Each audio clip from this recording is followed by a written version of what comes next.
Hey, Lux. My name is Oh, Luis Prisco. I'm from Metrópoles in Brazil.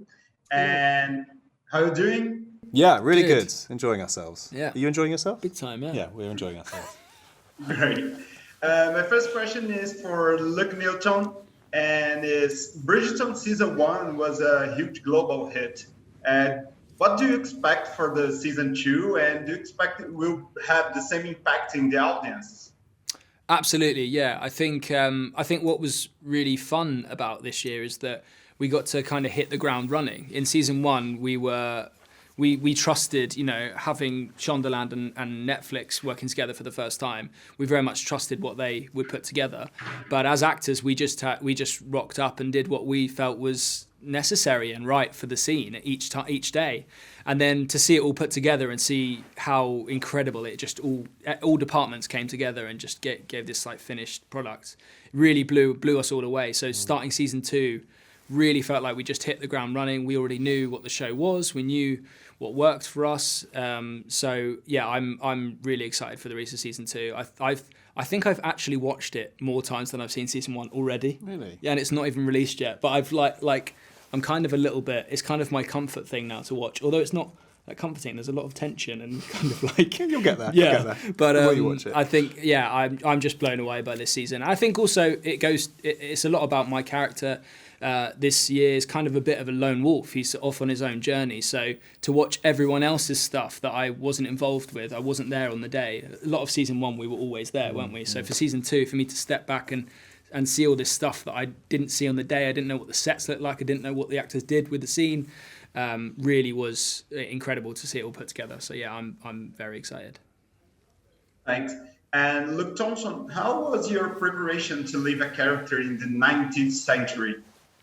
Ooh, well, it's a funny one because I guess the beauty of Bridgerton is that it sort of does that job for you because the main obstacle playing a character like that is that you can feel like, oh, it's in the past. So, and it's an idea I think that's peddled by a lot of people who are just nostalgic rather than accurate. That like, oh, people in the past were so different and they were so romantic and it was Yes. also rarefied, blah, Yeah. blah, blah. And actually, no, of course, there were people like we're people and, fundamentally the human heart doesn't change that much. Yeah. So actually, honestly, to answer your question, I didn't have to. It was all done for me by the writing and by the concept of the show, which is obviously absolutely infused with that Regency flavour, but is also, self-consciously and deliberately hinting at the fact that it's also a little bit modern and is a bit closer to our world than maybe we think it is. Yeah, you definitely try. I remember we talked about that in season one, trying to incorporate like it having a sense, like feeling quite modern, especially as a family. There's like this expectation that from that time everyone stood up straight, everyone was well presented at all times, and then it was really nice to sort of explore with the family. Like I remember the first time you kind of just slumped in the chair and put your feet up, and normally people would go absolutely not, and you wouldn't in that. But we were like, well, they're a family and they're at home and they're relaxed and they undid their ties and they threw their jackets on the side, and that's what's really fun about Bridgerton is to explore the two worlds of like being in front of the ton and being on, being presentable and behaviour. and then actually diving into these family scenes where we can just be however we want, which is so much more of this time, of right now.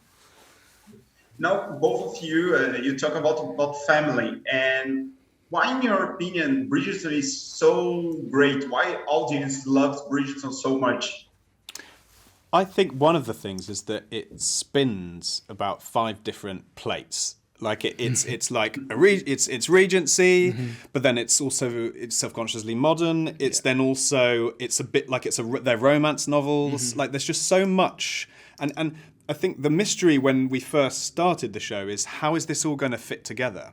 Yeah. And I think one of the most magical things for me about watching season one is I thought, oh wow, no, they're all these 5 or 6 different things, but they all come together and form this amazing universe that's a bit this and a bit that and a bit that. And so I think that's partly why it's successful, I think, is that it doesn't contain itself within one thing. It's trying to do several things at once. Totally. And so it's constantly evolving. Yeah. In that sense, I think that makes for something really successful. And again, that there is, the people I've spoken to who watch the show, everyone loves it for a different reason, or Yes. everyone Yeah. sees themselves in a different character, or in a different plot Yeah. line, or even just in a different register. Like some people go mad for all the, romance stuff. Yeah. Some people go mad for Like the other stuff. scandal Yeah. It's Yeah, it's totally. just so varied. I think just it's so much. definitely for me it's it being so relatable, and that people can, and whether that's to one of the the lead characters this year that's in the love triangle, or whether it's just one of the family relationships. That's why we think